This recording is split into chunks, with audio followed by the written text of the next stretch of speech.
listening to the Patriot Nation podcast.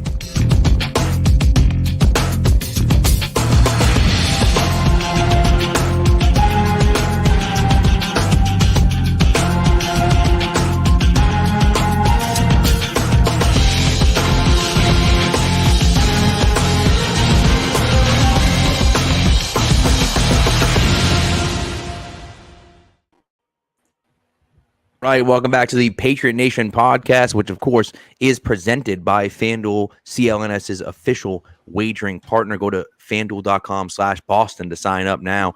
It's your boy Pat Lane here, as always, with my guy Matt St. Jean, and we have a very special guest today, Mike Kadlick on the show. What up? Former CLNS guy, now at WEEI. We're very excited to have you on the show. Welcome in, Mike. Thanks, man. I love live podcasting. I don't mind pre-recording, but I like being live more. Love having the audience. So fired up to be here. Obviously, first time on the CLNS airwaves since I left. So this is going to be fun. I'm excited to chop it up with you guys. So thanks for having me. Of course, yeah, a little earlier than scheduled for a little earlier than normally scheduled for us, I should say, for our normal listeners out there. Yeah, you guys are usually the late night crowd, huh? We're usually the late night show. All right. Yes, close it down. Yep, that's right. We're a little risque for afternoon television, Yeah. So it's sure mostly to, my face is the problem. That's that's the problem. But Patriots have wrapped up training camp. That's it. They're done. Practices are over, and of course, Mike, you've been there every day through all of it. And what were your takeaways today? I guess you walk out there today. You know it's the last day of camp. How does it feel? And I guess before we talk about that, like, what were your feelings about camp this year, just in general? Forget about today, just like in general. Yeah, it felt honestly, it felt much more put together compared to last season. I thought there, like at the beginning of last year, when I was there, the few times I was at like OTAs with the Patricia and Joe Judge offense, it felt like there was some like fake optimism, almost like, okay, they put this together and this kind of looks like it might work, maybe if they can. And it just obviously everything, kind of went downhill last season, where this year it felt like, there's actually some promise in what they can do on offense. The defense has been fine. The defense will, you don't really have to worry about them. They kind of just go out there and do what's asked of them. And, there's the narrative that they weren't great against good quarterbacks, and Judon actually talked about that today. He had a good quote, but I think just from an offensive standpoint, it felt like they really have something that they can, put on the field and hopefully win some games with. Like Mac looks comfortable in O'Brien's system. O'Brien looks like he's taken over and taken charge. Everything's timed up well. The receivers, the quarterbacks, the running backs. Like there were so many like silly mistakes last season where I talk about this one all the time, but it's like a famous Jonnu Smith and Kendrick Bourne on a mesh route are running into each other and both guys get hurt. Yeah. Like that's stuff that you practice day one, install day one. I'm high, you're low, we high five and we mesh and one of us is open. If you're running into each other in week 7, like that's like Pop Warner stuff. And so you weren't seeing that. They were working on that stuff. Everyone was dialed in. So just a lot more comfortability in the offense. I think that was sort of my main takeaway from camp in general. And from today specifically, it's got to be Mike Onwenu. I think the story the last 2 days really was injuries, not only guys coming back, but guys kind of getting banged up too. Because like Onwenu comes back, Gesicki's on the practice field, Pierre Strong's on the practice field.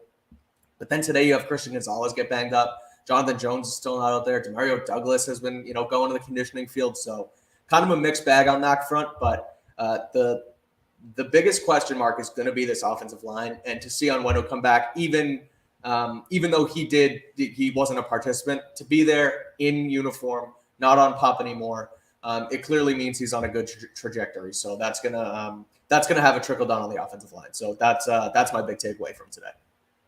Mike, with Onwenu back, is your sense that Reef is going to go back out to tackle? Are they going to stick with City So there? Is Connor McDermott going to come back into this picture? How do you think that works itself out? Yeah, it's a good question. Personally, I think they should try Onwenu at guard. At tackle, rather. I'm sorry. I think they should put Onwenu at tackle. And I think it's starting to trend that way. From what we saw today, Reef is staying inside.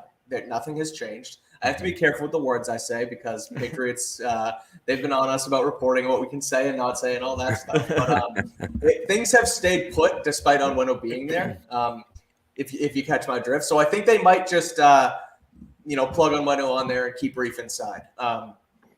Because you would think they would make changes and they really haven't. So with him still coming back, I think they might be able to, plug him outside. Obviously, we'll see what happens, but I think they should because, look, the argument against it, at least from what I've seen and kind of what I've assumed, is that they didn't want to put him there because then he'd be a right tackle and then you'd have to pay him like a right tackle if he plays well. But if you have a good right tackle that's worth the money, then just pay him and protect your quarterback. Like it doesn't have to be that difficult. You don't need to loop-de-loop around it, if you will. Just, put the guy out there, let him play. And if he can be max right tackle for the next 5 years and you got to pay him like it, then so be it.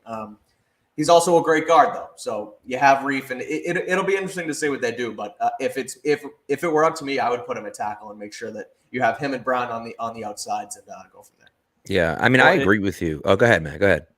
I just find it funny here that, especially with the City Sow stuff, that it seems like they could make the entire offensive line out of 5 guard tackle hybrids. Yeah. Like they're just going to put 5 of the same guy or 4 of the same guy, and then David Andrews in the middle. Yeah, it's bizarre, and I guess I kind of think it's a good thing and it's a bad thing. Depends on how you look at it. Because on one hand, you have guys who, if someone goes down, you can kick them out anywhere, and they're smart enough to, at least be serviceable at the position. But on the other hand, you'd rather one guy who is a nasty left tackle but stinks at guard, but that, okay, he's my tackle and I put him at tackle. So it's sort of a catch-22 in that regard. But no, I think I think they just, in general, they need a lot of help at the position. I think hopefully once Strange is healthy, once Onwenu's back and roaring, and then Trent Brown, a slow start to camp. He obviously wasn't practicing, was still starting to ramp up, but he did get sort of bull rushed pancake today by Dietrich Wise, which wasn't a great look. But in general, big sample size. Trent looks like he's ready to go, and to have him on the left side on Mac's blind side will be huge. So yeah, I mean it's huge, and I think the thing about Onwenu that's interesting is that are they going to pay him, right? And if you're not going to pay him anyways, then what difference does it make, right? It doesn't matter where he's playing, and maybe they look at it and say he's a phenomenal guard and he's a good tackle. But I think I'd rather have a good tackle than a phenomenal guard. I think that it's more important, especially if he's the best right tackle on your team, he should be your starting right tackle, right? Even if he's definitely, he could be the best right guard and right tackle on your team. But I'd rather try to fill someone in at right guard than fill someone in at right tackle, right? Yeah. And so, yeah. And that's the big thing for me. And so, we'll see how Trent Brown plays. We'll see when Cole Strange comes back. Although it's interesting because people were talking about Cole Strange almost definitely being good to go for the regular season, but Mike Onwenu maybe not being ready. Cole Strange isn't back out there, and Onwenu is. Now, again, Onwenu, only did conditioning and didn't do any team drills and stuff like that. But still, the fact that he was out there in pads, that makes a difference, And so I don't know what's going to happen with Strange. Maybe he's the one that's going to miss time, and they have to figure out what they're going to do at left guard. But they have the depth, and especially where you drafted those guys this year. You drafted Jake Andrews, right? You drafted Antonio Mafi. Those guys are interior guys. So put Onwenu on the outside if you need. Right. And if Bradley Reef stinks at right guard, you have guys that can fill in if you need. You don't have another right tackle other than City So, I guess. But or I don't know. If Reef's a mess, then it's or that's Calvin not Anderson is the other name here. That's kind of a wild card. Is he any closer to being back? Do we have any idea? So Mike Reese in his Sunday column wrote that he's getting close. I think I don't know; those weren't the exact words, so don't quote me on that. But somewhere along the lines of he's getting there. But I mean, he was there today, not doing anything, not in pads and street clothes, just kind of standing around watching. So there hasn't been any real reporting on it aside from that. So I think you kind of I wouldn't necessarily bank on him. I think that to have to bank on someone like that, it's tough on August 23rd, right? So Just and Pat, back to your point on with Reef and Onwenu, right? Like, you think about it this way: if the right side of your line is going to be Riley Reef and Mike Onwenu, whatever way you slice it, I'm saying that Onwenu's better than Riley Reef. Right. So put the better guy at tackle, because that's the position where if it blows up, it's going to be worse for your quarterback, because guys coming off the edge. Like, it's easier, I guess, to kind of help in the middle with David Andrews in that than have a guy steaming off the right side and blowing up Mac Jones's face. So I'm with you. Put Onwenu on the right side. And yeah, as far as Calvin Anderson, just going back to that, it's great if he comes back and can be a depth piece, but I'm not looking for him to start for you anymore. I feel like that ship is kind of stale. Well, and it's kind of crazy. You look at the tackle position, you bring back Connor McDermott, you sign Calvin Anderson, you sign Riley Reef, and here we are with 2.5 weeks until the regular season starts. Calvin Anderson hasn't played at all. Reef's at guard, and McDermott's banged up right now. Out still, he wasn't there today.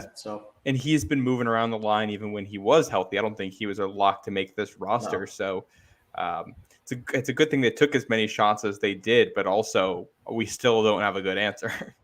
Right. Yeah, it's tough. It's gonna make or break the team, because look, today at practice, there were a few times, and one play specifically, where Mac drops back and the protection breaks down, and I think it was Judon is just like beaming right towards him.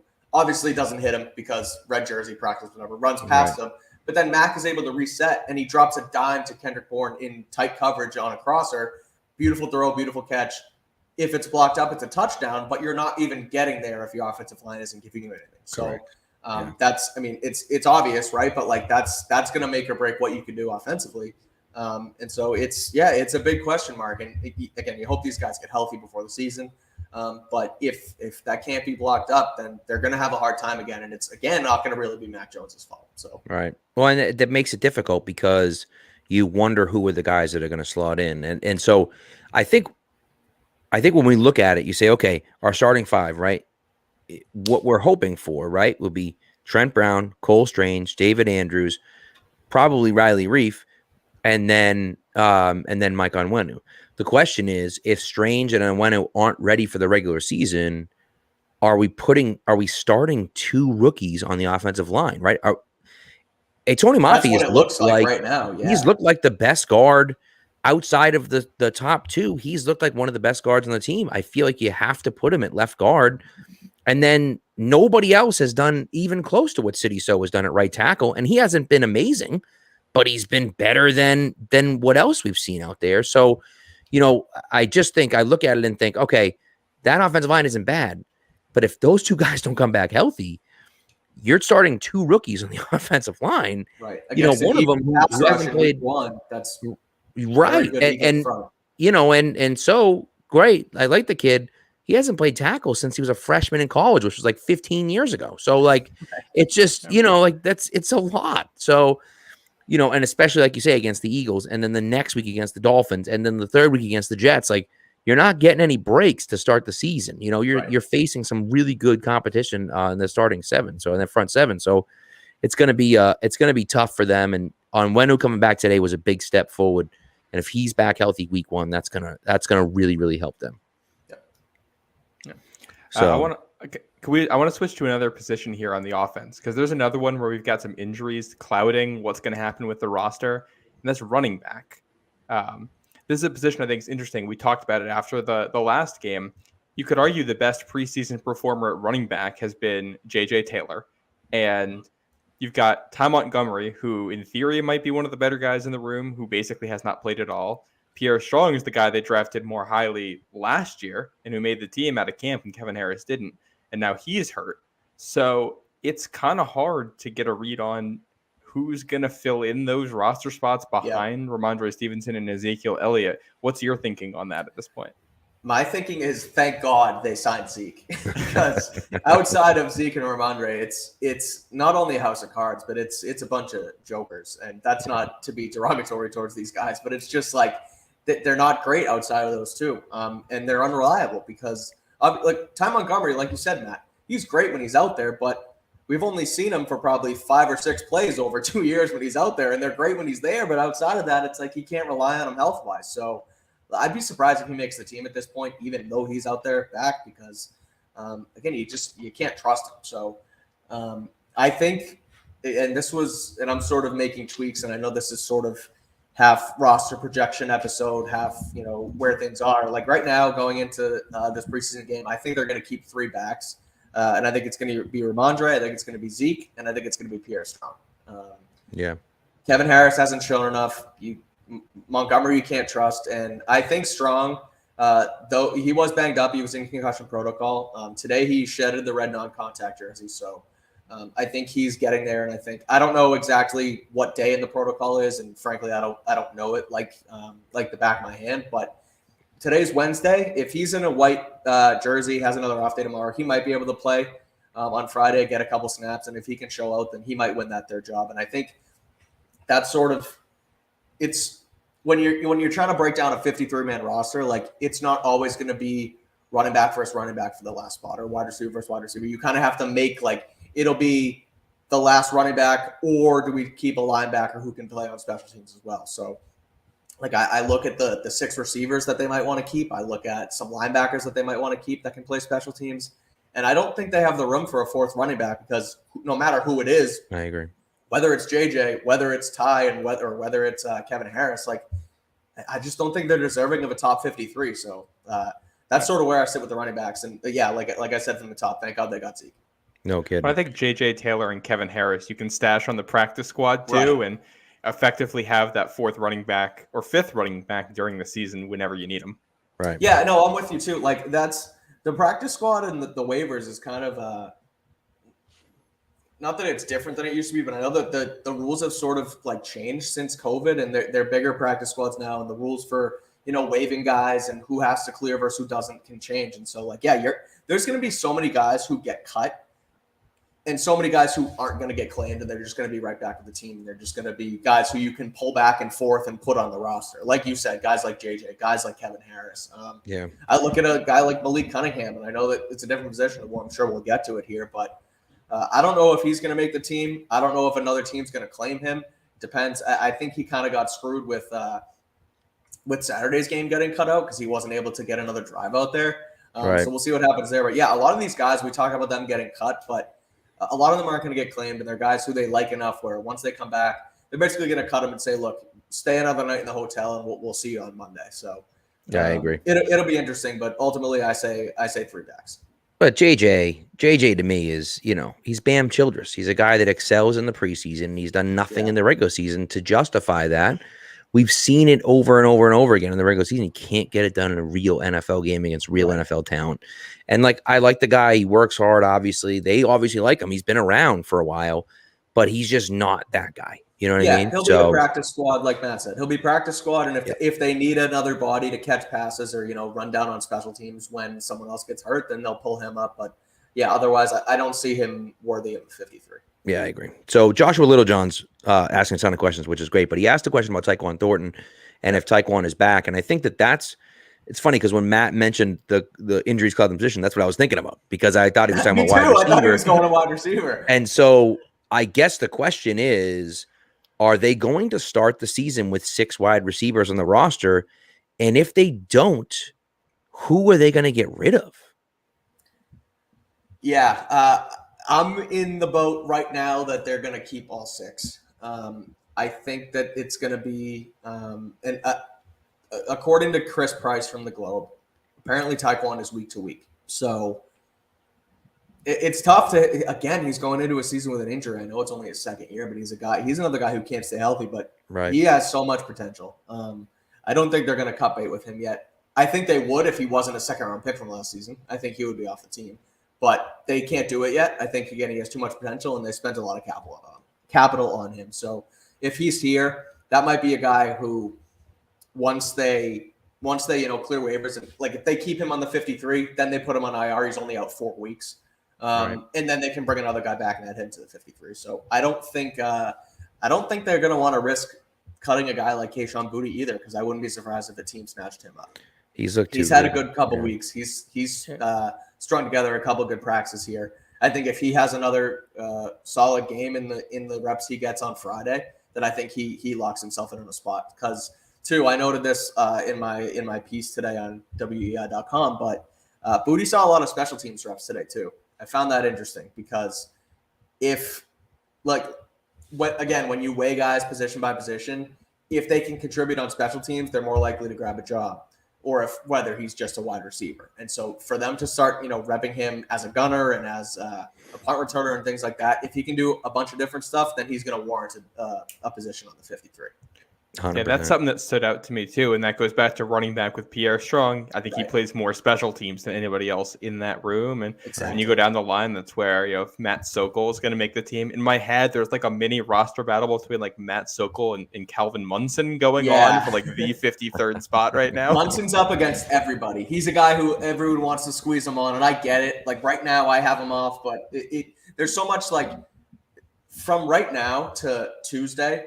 Even though we're only going to see one football game in front of us, like there's going to be so many tells in that to see like who's going to be on, who's going to be off, and they have a ton of decisions to make. Munson's a guy who's like in a position battle with pretty much everybody right now. Yeah. Well, and it depends too, like you talked about, other guys are going to get cut from other teams, this weekend, as other teams, pounding the phone line. Hey, we're going to cut this guy. You want to send us a 5th, 6th round pick for him. You know what I mean? And then all of a sudden now the Patriots have acquired 2 guys through trades. And so now 2 guys that you thought were going to be in the 53 man aren't in the 53 because those guys are on it instead. So, that's kind of the Tetris that you play with the, with the roster projection. Yeah. So. That's same with Zeke too. Like Zeke's a guy who, he came in and he's like a lock for the 53 now, where there's guys who bring in like, you bring in another guy the McCall guy that they brought in yesterday who already got cut, but like that's a guy who you bring him in and he's just sort of competing, or like the running back Marable. Like he's just but no, Zeke's on the team. So now other guys naturally fall out. And like you said, it's a Tetris game. So it'll definitely be interesting over the next couple of days. Exactly. All right, listen, we're going to get to the defense in a second, but first, got a word from our sponsors.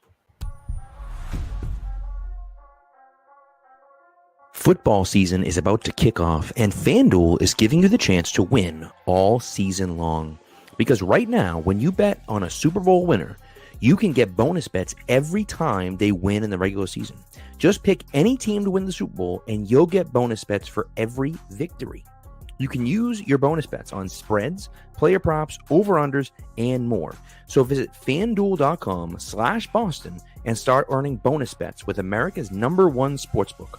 That's FanDuel.com/Boston. 21 plus and present in Massachusetts. First online real money wager only. $10 deposit required. Refund issued as non-withdrawable bonus bets that expire in 7 days. Restrictions apply.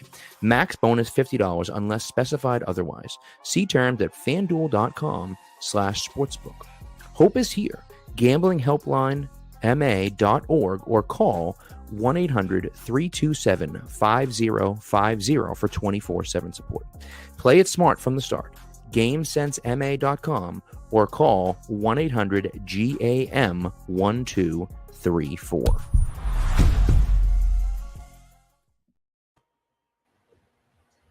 Here with Mike Kadlick. Mike, let's flip over to the defensive side of the football. Defensively, give me like one guy that people aren't looking at that you think is going to be on the 53-man roster. And maybe there isn't anyone in your projection, but give me one guy that people are kind of like, I don't know. And you're like, no, that guy's on the team. After what happened today, I think Sam Roberts is a guy who's going to make the team as a defensive tackle. I think wow. Even after being a dummy on Saturday night. He was. And, as I was, put it this way, when to go behind the curtain a little bit, like when I'm writing a post-game article during the game, especially in preseason, I'm also like actively doing my 53-man roster projection for the next day, just so it's, it's ready and you move things around. So as soon as Roberts had those 2 penalties, I took him off my roster. But then as the game keeps playing, he's getting all these reps and he's playing pretty well. He has a couple run stuffs, whatever. I'm like, okay, like this guy's going to play. And yeah, I do. It's like, it's funny because that stuff's not going to fly. And that's not just a Belichick thing. That's an any team thing. If you're out there making bonehead plays, like you're not going to last. But I thought he played well enough, and I think with McCall coming in, then leaving, Carl Davis was up on the conditioning field today, and there's sort of starting to be some traction that Lawrence Guy could maybe be a surprise cut here. I don't know if he's going to if he's still upset about his contract or what's going to happen there. So if as far as depth along the defensive front, I think Sam Roberts could definitely make a push and make the team. I know he had the boneheaded plays, but I think that his play in general has outweighed, and he's getting decent time on that front. So I think he'll probably make the team. Well, there was a moment in the Packers game where the Packers ripped off a run, and I was kind of like half looking at the TV, and I saw them break run. I was like, oh man, like the second team defense isn't very good. And then they showed the replay, and they were running right at Carl Davis and Lauren's guy, and it was like, oh, that's not great. There's and I don't know if this is something that could even happen, but it seems like they're interested in beefing up the defensive tackle room, at least by claiming McCall. Right. The name that keeps coming into my mind is Grover Stewart for the Colts.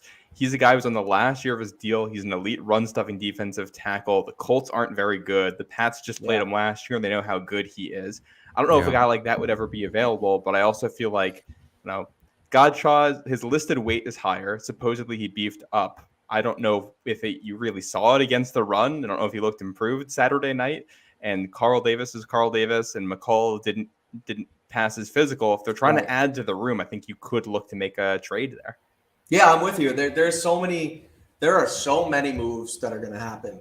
And I said this 2 minutes ago, but even not just in the Patriots room, but across the entire league, like surprise cuts and potential trades that will come about tonight into the like right up until the deadline and even after, because as soon as the deadline comes, guys get cut, so like there's so much roster turnover that even if you think, and I know that some guys on the beat with me, we kind of talk about like they want to make the perfect 53-man roster. It's like they want to get it. It's like a March Madness bracket. It's like there's no way it's going to happen because some guy's going to get cut out in San Francisco that Belichick loves and you didn't know would be available, and then it's like so.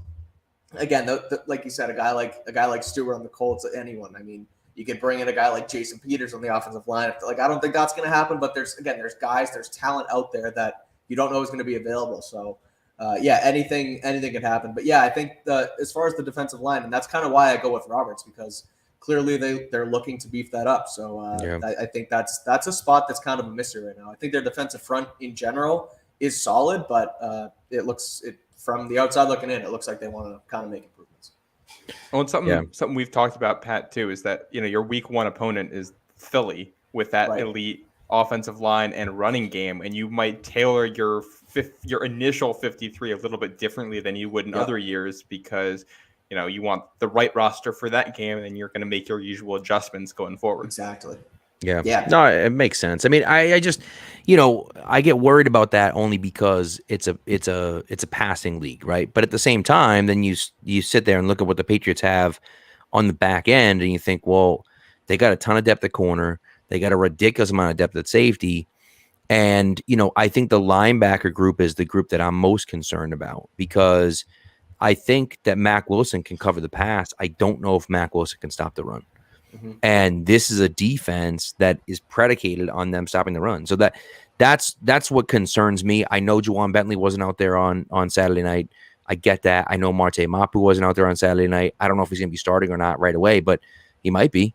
And so then there's your top two linebackers aren't out there to start the game. Like, of course, you're not going to look as good. But if they're not and you're relying a lot on Mack Wilson, I don't know how I feel about that. And especially if you're getting declining play from Lawrence Guy and Carl Davis, that's definitely a problem for you moving forward. Yeah, it's top heavy at linebacker for sure. And it's great when, like you said, when you do have guys like Bentley out there, but when you got to then rely, when you look at a 53 and then you got to rely on guys like Chris Board and Calvin Munson and whoever to, be your run stuffers, like those are special teamers. So yeah, you're right. I mean, I don't know the answer to linebacker because I look at and sort of piggybacking off what you said, but Mack Wilson is the speed linebacker, the guy, like you said, who can cover the pass, but he's not a great against the run. He's lighter than everybody else. Like you're not going to want him to have to go up and grab, whether it's who do they even have now, Philly, like DeAndre Swift or Kenneth Gate, like guys like that who are just, and not that Gainwell's a big guy, but it'll be tough against that offensive line too. So linebacker kind of a mystery because you have great guys on the edge, but the inside's kind of outside of Bentley, it's kind of a question mark. Correct. Yeah. No, I agree. I agree with you. And Josh Littleton's talking about Jalen Mills. I think Mills has had a really good camp. I think he's looked really good in the 2 preseason games. And I know free safety can be an issue where you say McCourty's gone, and so that deep part of the field is an issue. And it is. And no matter who they put back there, it's not going to be as good as Devin McCourty was. But at the same time, I sit there and say, well, they have the rotational piece that can go in, right? Mills can do it a little bit.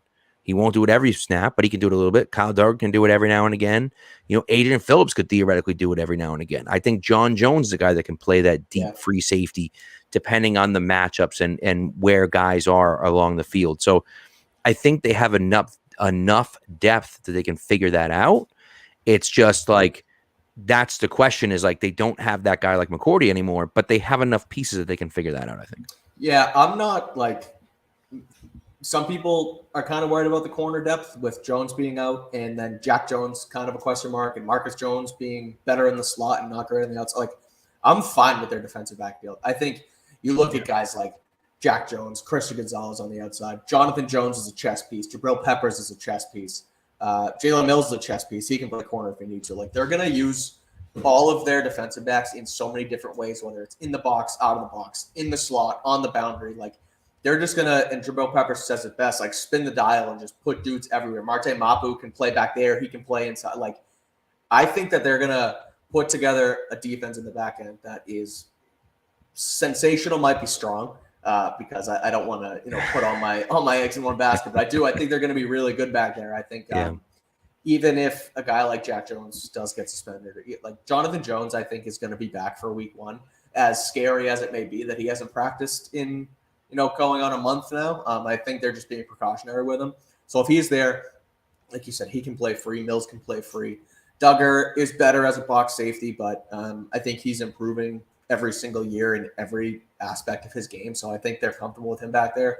Adrian Phillips as well. So I think they're going to – it's going to be the front, not so much pass rush, but, run stopping that's going to be their issue on defense. I think the defensive backfield is fine. Yeah. Now, I know Christian Gonzalez got a little bit banged up, it sounded like today. Assuming he's good to go week 1, is he going to draw the A.J. Brown matchup? Is that how you think that's going to go? I do. I don't know how. I don't know any other way you do it, really. I think it's Gonzalez out him with some help, up top, and then you get to John Jones on Devontae Smith. And Philly's not a great matchup for them to get it's tough. Tom game. It's to tough. be honest, to be fair, Philly's not a great matchup for anyone. I mean, there's a reason they were in the Super Bowl last year. They're very good. That's the best roster in football. So it's could be a little baptism by fire for Christian Gonzalez. Exactly right. I mean, but again, who else would you put on AJ Brown? Right? Like, I don't know.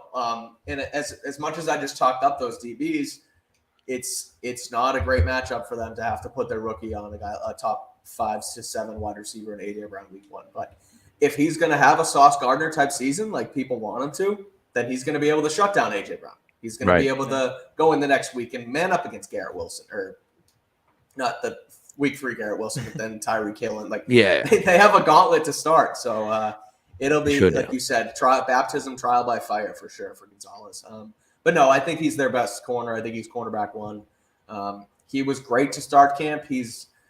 I don't want to say fizzled off, but he's just kind of there, even keel right now. But that's kind of what you want from a corner too. So I think they'll be fine. I think they're gonna throw him at the number 1s. Yeah, I agree. So we'll see, and that's going to be, again, that's why you draft that guy, right? Right. That's the whole reason you draft that guy, and so you get him to stop the other team's number 1 wide receiver. And do you want him going against AJ Brown week 1 of his NFL career? Not really, but like, what are you gonna do? It's either gonna be him or Devontae Smith. Like, teams have number 1 wide receivers, so you got to put him against somebody. Exactly. Yep. Exactly. That's how you learn. Hey, and even if it doesn't go well, you hope he learns from it. And that's why they play 17 games. The season isn't all what happens on that first Sunday or second Sunday in September. And I think he has a good mindset for that too. We spoke to him yesterday after practice. He basically said, look, if you have a good play, forget about it. If you have a bad play, forget about it. So like next one up mentality.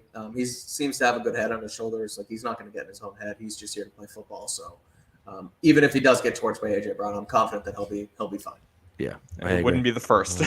Exactly. It's very true. It's very true. All right. This has been a great conversation. Before we let you go, though, we're going to do our 2 final segments, and then Can I get a question in before Oh, we go for to that? God's sakes! Okay. Yes, we're running out of time, Matt. Come on. It's a quick one. Special teams. Okay. Is there a kicker battle? Is there a chance there's 2 kickers, or that something happens with Nick Folk? Ryland and Folk, it's a kicker battle. Throughout the beginning of camp, they were both great.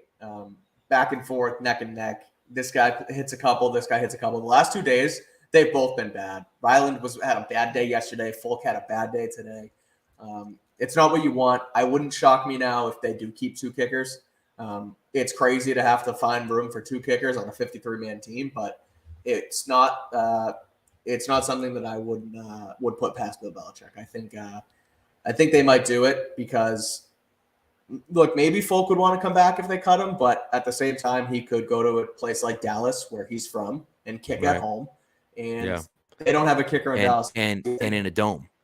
Right, yeah, and you're not cutting Chad Ryland, so you have to keep Ryland. It's a matter of if you can trust him enough to not have to keep Folk, which this week, as of right now, I have 2 kickers on the 53-man roster, so we'll see what happens. We'll see what happens on Friday. That mad people will go nuts. So I mean, Yes, 2 to 6. Just turn your radios off from 2 to 6. Don't even listen. Don't even listen. Don't even listen. Unless you're listening to us, if we're doing a show, then That's a good point. Great point. Or unless 2 to 6, unless I'm doing a hit. That's a great point. If Mike is filling in Otherwise, 2 to don't 6, listen. then you got to listen. That's a great point. Right.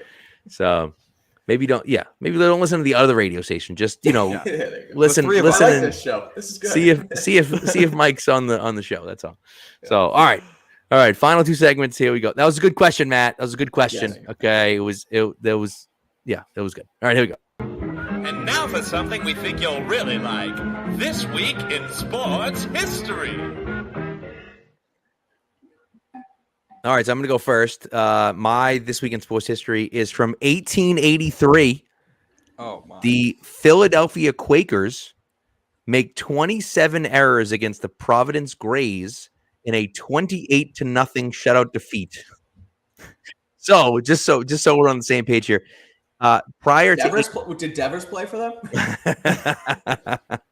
So prior to 1888, wild pitches, walks, and pass balls all counted as errors. So, but still, 27 errors in one game is that's pretty incredible. Yeah, that's something right there. Calling a walk an error is kind of hilarious. It's outrageous. What an outrageous thing to think about. Yeah. Mine, on this day in 1992, Dennis Eckersley became the first pitcher to record 40 saves in 4 different seasons. Man. We need him back in the booth, man. I miss Eck up there. Yes, we do. I agree. Strong agree on that one. Oh, Dark Blue Gold's got one from August 29th, 1933. The first televised boxing match, a 6-round exhibition at Broadcasting House in London between middleweights Archie Sexton and Laurie Roddery, shown by the BBC. How about that? There you go. Very Dark Blue Gold and I interesting. both going way back today. All right. So who won the trivia question last week? Who was it? Our winner was AJ Smith. And A.J. the Smith. question, Mike, we'll see if you can get this one. Okay. In what season did the Patriots win their lone game at Lambeau Field? And the bonus is, can you name anybody who scored a touchdown in that game? Was it 2015? That is incorrect. You might be thinking of the 2014 game, but the Pats lost that one. Okay. Yeah. They won there in 2006, 35-0. Went out there Did Rashay Caldwell score a touchdown? He Yes, did. he did. And Yes, I he knew he did. was Favre an got 06 injured. receiver. Okay. Yes. Yeah. Brett Favre got injured during the game, so you got half Brett Favre, half Aaron Rodgers in that one. Neither was very Awesome. good. Yeah. Yeah. Only win the Patriots have in the state of Wisconsin. Yeah, for some Wow. reason I thought that 14-15 year, I thought they won up there, but I guess Nah, they- I still remember Jordy Jordy Nelson beat Oh, Revis that's on a right. slant, took it to the Yeah. house. Right before the half. And then That was the the- final, the third down to win it was also to Nelson. And that was one where Rodgers had like 6 seconds in the pocket and just Yeah. waited for somebody to get open. It was that's the last loss of the season was that game. They Yes. won every game after that. So all right, let's get to this week's. No, I don't think that's true. Because they Pretty sure it lost was. to the Bills in week 17.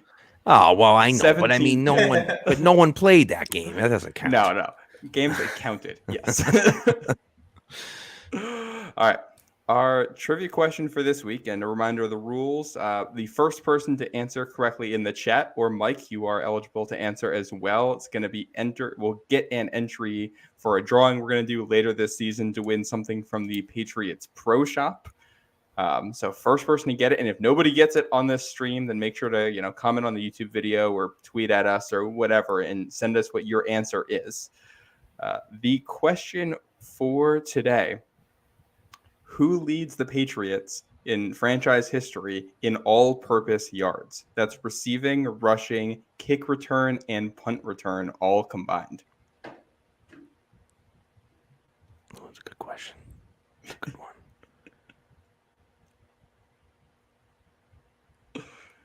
No one in the chat. Yeah, it's an Tough one. interesting question. Yeah. Is it hard? But I'm not gonna tell you. Yeah, that. no, you're right. Okay. We'll get a couple more answers in the chat here before I start giving out hints. Yeah. Do I only get one guess? But what do you think, Pat? Well, so here's the thing, right? Oh, I Sony don't Michelle, wanna that was a sit good here. guess. Sony Michelle was a great guess. Sony Michelle. Not quite right though. Not quite right. No, you can get one guess. Although I think, should we tell Mike if he's right or not? I think we probably should tell Mike if he's right or not, right? I think we can tell Mike if he's right or not. All right. Yes, but you only get one guess because, you only get one guess. I don't want to guess this guy. I don't want to do it. It's one guess. Do it. Stupid guess. No, it's a stupid guess. 'Cause it's,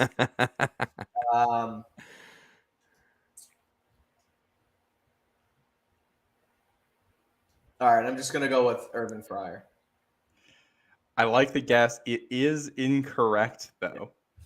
And I'll say we do already have a correct answer in the chat here. I'll shout out Jared Goyette. Yeah. Kevin okay. Falk was the correct answer. There you go. There you go. The other guess of mine, my other guess was going to be Edelman, but because he did punt returns too, but he wasn't outstanding as he was a good receiver, but he wasn't racking up 1,000-yard seasons. The other thing that's tough is that the kick return, you get so much more yardage from the kick returns than you do from the punt returns. That's true. That's really where you pick up the yards. You know what I mean? I mean, obviously you need to run and receive too, but. Yeah, I was a little surprised it wasn't somebody like Troy Brown, who was just around for forever and just kind of always had the ball in his hands. But Falk was, the same way. Yep. So, all right, we're up under the gun here. Mike, thanks so much for coming on, man. We appreciate it. Love talking to you. Hopefully I'll see you at Spot again soon. But before you go, let everyone know where they can read you and hear you and see you and everything else. All right. At Mike Kadlick on Twitter. You can read my stuff, Patriots coverage on WEEI.com. And you can listen on the Six Rings podcast powered by Odyssey. It's myself, Nick Fitzy Stevens, and Andy Hart on there every day, some sort of show. So some sort of something on there every day of the week. So you can listen to that and follow me on Twitter at Mike Kadlick. What a freaking lineup that is, dude. Andy Hart, Fitzy, and Mike Kadlick. Come on, it's good stuff. Yeah, it's fun. So. It's great. Love it. Well, thanks again, Mike. We appreciate it. And thank you to everyone in the chat, as always. And Matt, well, someone will be around on Friday night. It won't be me because I'll be at a wedding Friday night. Oh, yeah. But we'll, someone will be here after. It just won't be me. So stay tuned after the game, and we'll go from there. Take care, guys.